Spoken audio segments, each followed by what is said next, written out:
This is Behind the Headlines, with behind-the-scenes analysis on issues affecting Pennsylvanians, sponsored by the Susquehanna Valley Center for Public Policy. Now, here's your host. Philadelphia to Erie and from Scranton to Pittsburgh, it's Behind the Headlines. I'm Charlie Greenawalt, Senior Fellow of the Susquehanna Valley Center for Public Policy, and I'm joined by my co-host, Maura Donley. Maura, welcome. Hello, Charlie. Well, we have to have a pre-election show. Yes, we do. It's the season, isn't it? It is the season. Have you I hope it's over soon. That is so true. I This know. presidential race has lasted 3.5 years, hasn't Yes, it? it's been crazy. So Yeah. we're winding down now, so that's good. I think Jeff Jacoby wrote a piece that appeared not too long ago that the presidential season is long enough to make children cry. Yeah. That there actually was a little girl that's in his family that heard there was going to be another debate on or something, and she couldn't watch what she wanted to on TV, and she burst into tears. That's how a lot of us feel. I think so. But to talk about the election, we have two of the best people in the Commonwealth of Pennsylvania with us. We're very lucky today. We have former Lieutenant Governor, Governor Mark Singel. Welcome to the show, Thank you, Governor. Charlie. Maura, thanks for having me. Nice to see you. Yeah, it's nice to have you back. And we have Brad Bumsted back with us. Of course, Brad is perhaps the most veteran reporter in all of Harrisburg. And That's a polite way of saying I'm old. No, you're experienced. Experienced. And you are now working for the LNP Media Group, I believe. That's correct. Congratulations. Why Mark is the president of the Winter Group here in Harrisburg. So we're very happy to have both of you with us. When we look at the presidential race, I hardly know where to begin. It's a surreal experience that you have now recently, the Trump forces being assailed for womanizing, when in fact one of the great serial womanizers of all times is Bill Clinton, and one of the enablers of that is his wife Hillary. It's simply an astounding situation. I hardly know where to start. Would you like to start, No, Mark? You're absolutely right. It's I get much of my wisdom from Yogi Berra. Remember, he used to say, it's deja vu all over again. This isn't deja vu. This is like Vuja Day. We've never seen anything like this, at least not in recent times. There have been, very vitriolic campaigns and disruptive things happen in our political process. But this has gotten so low and gotten so nasty, and it's like all the rules of engagement have been thrown out the window. I can't. It's hard for me to be objective about it because I happen to be a Hillary person, and I think she's extraordinarily qualified for the job. And I look at the other side, and the candidate that the Republicans nominated was probably the worst person they could have selected from that group of 16. And it shows. His inexperience shows. His failure to come to grips with even the smallest issues shows a certain narcissism about the way he handles himself. And the latest barrage of attacks make you wonder, didn't you see this coming? Didn't you know this was going to happen? Did you ignore your own opposition resource? I think this election is going to be remembered for its terrible tone, and it's going to be up to political leaders to get beyond this as quickly as possible and get back on an even keel. Brad? I want to get back to that, but can I ask? I have a different question for Brad. Sure. Sort of along the same lines, though. The internet is full of very amusing things right now, crazy, mean things as well. But there are some very funny ones. One of the funniest ones that I saw this week was it said, we as the voters feel like we're in the middle of a bitter divorce between Trump and Clinton. They're getting divorced, and all we want to do is go to Grandma's house. We just want to go to Grandma's house, find some peace. And so, there are a lot of people who feel this is know how bad it is, and they don't even know what to do. They don't even know whether they should vote. What do you think the average person who just wants to go hide at Grandma's house ought to do this election? What they ought to do? Yeah. Oh, that's tough. I can't speak for what they ought to do, whether they're Republican or Democrat. But a lot of people feel that both candidates are extremely flawed. No disrespect intended to my colleague here, but and I certainly understand that. I mean, there are flaws with both in terms of their backgrounds and everything else. So, do you vote for the libertarian candidate who's out there just as a protest vote because he's not going to win, or do you look at this independent candidate? Or, I mean, certainly you ought to vote because there are other important races in Pennsylvania, but it's very difficult to cast a vote on that. You remember a couple of years ago there was a state program in education called Race to the Top. This is the race to the bottom in terms of the conduct of both candidates. But the intriguing thing about the outcome, everybody assumes that, okay, well, Trump is dead now in this race because of what's happened and the allegations and all of that. But, with WikiLeaks and things like that, I am not convinced at all that we're not going to see, a lot more stuff about both candidates come out, and that could be extremely volatile. Yeah, and it's the ads that are on TV are devastating from both of them, from the independent groups. I've never seen anything like it either.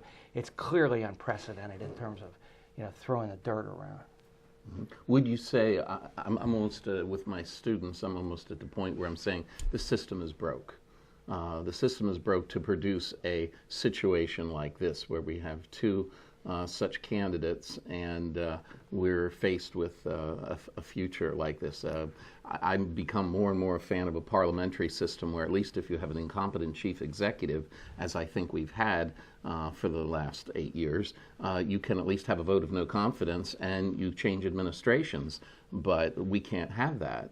Impeachment, what are the rules for impeachment? Treason, high crimes, and other misdemeanors. No one could accuse the Obama administration of that. You could of incompetence, but not of that. So we have no vote of, we don't have a vote of no confidence. So if we elect someone, regardless how horrible they are in office, we're stuck with them for 4 years or 8 years. I mean, what can be done to make our system better? How can we shorten the election season in some way? That's a big question for you political scientists to figure out. But what Mark said before, and throw this back to him, is this idea that, didn't they see this coming with Trump? And I would argue that they did see it coming. That the Republican establishment spoke out. They did not want him. Right. But there's this core of support for Mr. Trump that is for him because he's different, because he's not a regular politician, and because he says what he thinks, and he says some awful things sometimes, but he is unlike anything they've seen, and they support him. But I think the Republican Party and the establishment and the other candidates did their best to try to get him out of the race or do what they could. They couldn't. This is not the first time in our history that we've had a charlatan huckster decide he wanted to compete for president or some other office. The problem is that there are norms. There are ways to conduct yourself, and there are ways to move through the process. Typically, you would think that somebody running for president would have earned some bona fides at a lower level, as a governor or as a United States senator or something. There's absolutely no background when he plunged into this. And I really cringe when people tell me, well, Donald's just telling it like it is. No, what Donald is doing is picking up on the vibes of the basest instincts that people have and saying, you know what, all those Mexicans crossing the border, they're rapists and murderers, And then somewhere deep down in the dark parts of people's souls, they're saying, oh, you know what, he might have a point. That kind of bigotry and racism is just not appropriate. He started his career, remember, by promulgating a complete fiction about the first African-American president, saying he wasn't even born here. For 5 years he ran that nonsense. So he broke the rules coming in. The Republicans, to their credit, got it and would have much rather seen some other candidate emerge. But by the time they worked up the backbone to really take him on, it was too late. He had gimmed up enough of the populist revolt sentiment that he captured enough to win that primary. If you put Donald Trump aside, do you guys think that you have to have held office and be, have that level of experience before you can run, or can you, as a businessman or an academic or whatever, neurosurgeon we had in the race before, viably compete and credibly compete? Well, here we have someone, a Republican candidate for the governorship of Missouri, who's now drawn even with the incumbent Democrat. He's a SEAL. He's a former SEAL. And apparently he had a sterling record in the military, and since he's gotten out, he's been heavily involved in public affairs, but never had a job. I don't know. Will he do a good job if he wins? You have to have some ability. You have to have some decorum, and you have to not be a bully. I think. I mean, the background is important. I know we're not actually being interviewed here, but but you asked. I think I think it's really a conversation. Yeah, right? It really is important to listen to your advisors and not just say whatever you want to. I mean, a filter, some sort of filter. Well, would be good this is to the run most for powerful president. position in Yeah. the world. Right. So the issue of temperament matters. You have to be steady. You have to be composed. You have to be tough under fire and that kind of thing. And really, that has not been evident in any of Donald Trump's activities. The minute somebody does something that he's opposed, he gets off on a Twitter rant. Yeah. You know, if you can bait him in a debate with a Miss Universe issue, Beyonce, and he spent 3 days wasting time talking about that. I think that the comparison between the level of experience, just to talk about that, makes it clear who is prepared to do the job. And the last wave of all of these accusations and these serial gropings and this bragging about sexual assault really are causing a great deal of consternation among the voters. And so I think it's going to be hard for him to recover from it. And I think he's done a lot of damage to the Republican brand as well. Governor, you mentioned at the very beginning about, we're going to have to do something to move beyond this. And this is not just playing out on a stage in America. This is on a global stage here right now. And we are, quite frankly, probably a laughing stock. I think a lot of countries are looking at us and saying, what is happening? What is going on? Although if you watch Parliament sometimes. Well, that can be just as nuts. Yeah. That's fun, though. Yeah. That's fun. So, and I believe they have a short election season. Yeah, they do. And the vote of non-confidence. So you might be that onto has some merit something. to it, no question about it. But I want to ask you, it's now the day after the election, and one of the parties has won. How do we recover and fix the image of us and our reputation as a country? Look, if you're asking me that question, I'll tell you, I would be surprised if Hillary Clinton isn't on the phone right now with Mitch McConnell and Paul Ryan behind the scenes saying, look, it looks like it's going in my favor, but we've got a mess on our hands. And it doesn't help me to have the Republican Party in disarray. I'd rather work with you guys. Mm-hmm. What is it that you need? I'll tell you what I need, and let's start off on the right foot together. That's what has to happen. There's got to be more collegiality, and don't be afraid of reaching out, and don't be afraid of compromise. And don't be afraid of giving some to get something. You're not going to win everything in a divided Congress. Get used to that fact. Quite frankly, it took Tom Wolfe 1.5 years to figure that out. But he finally did, and by cooperating with the Republican majorities, we actually got a budget done, and we got some things moving. Right. So that's the key, is to be generous and gracious and honest, looking for compromise. Well, Brad, the latest round of WikiLeaks show that the press has become, at the national level, it's a different animal than it is here at the state level, but we find that the national press, some elements of it, have become the handmaiden of the Democratic Party. Here we've seen that the New York Times, CNN, MSNBC, the Boston Globe, NBC held that tape of Trump and Billy Bush for weeks, waiting for the right time, the most damaging time for Trump, to release it. What's going on with the press and this collusion, if you will, with the Democratic Party in this instance? What can we do to restore an objective and neutral press? I don't know the answer to that. I mean, it's the press has changed so much, over the years, but this, there's no doubt that there's a liberal tilt to the national media. I don't think you see that at the state level so much. To the point of collaboration, it's a bit much. Who knows? That's a step too far. Yeah. I still believe that the New York Times is a tremendous journalistic organ, as is the Wall Street Journal, for example, and read both, and that kind of thing. Your question is well taken. Why did it take so long for the tape to get out? I suspect that it's just in the due course of a campaign that some staffer on that show said, hey, I remember something that happened, and brought it to his superiors, and they were having trouble deciding how to proceed with it. Should they, for example, doctor it up to protect their own employee?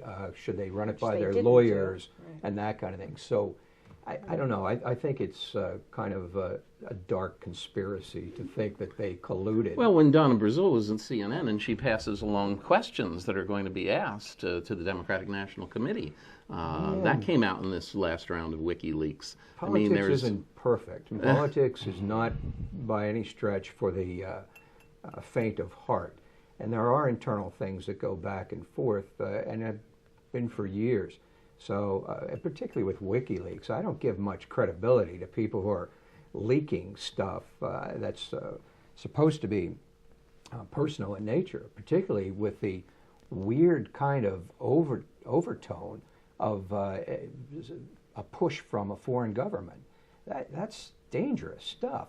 So my advice on the WikiLeaks is to ignore those things and tell Russia to stay the hell out of our elections. Well, we don't know for sure that it's Russia. It appears that it is, but in terms of WikiLeaks, or any leaks for that matter, the documents are either true or they're not, regardless of where they come from. I mean, that's sort of the point here. And I disagree with you there. I think Charlie's got it right that there is too much collaboration and collegiality with the national press and Democratic Party and Democratic candidates. Well, you guys remember Frank Reynolds from ABC News, who for a short period of time before he died was the he was the anchor for ABC. I remember watching from my apartment in Charlottesville in graduate school when he actually broke out into a sweat one time because he was trying to tell the story right down the line, right down the middle. He was trying to be fair to the Republicans and the Democrats, the liberals and the conservatives, and he actually was working hard to do that.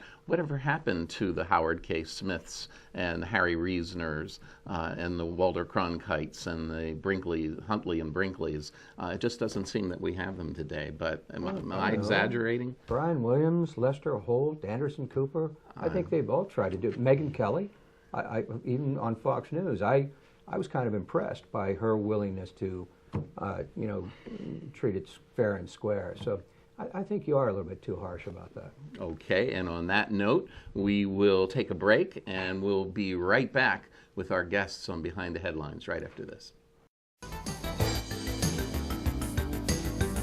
Behind the Headlines is brought to you as a public service by the Hospital and Health System Association of Pennsylvania, helping hospitals provide healing, health, and hope to communities across the state. And by the Pennsylvania Chamber of Business and Industry. The Pennsylvania Chamber serves as the frontline advocate for business on Pennsylvania's Capitol Hill by influencing the legislative, regulatory, and judicial branches of state government. Additional underwriting provided by the Worrell Corporation Foundation, based in Carlisle, Pennsylvania, by the Edward H. and Jeannie Arnold Foundation, and by the Pennsylvania Manufacturers Association. Business in Pennsylvania is our business.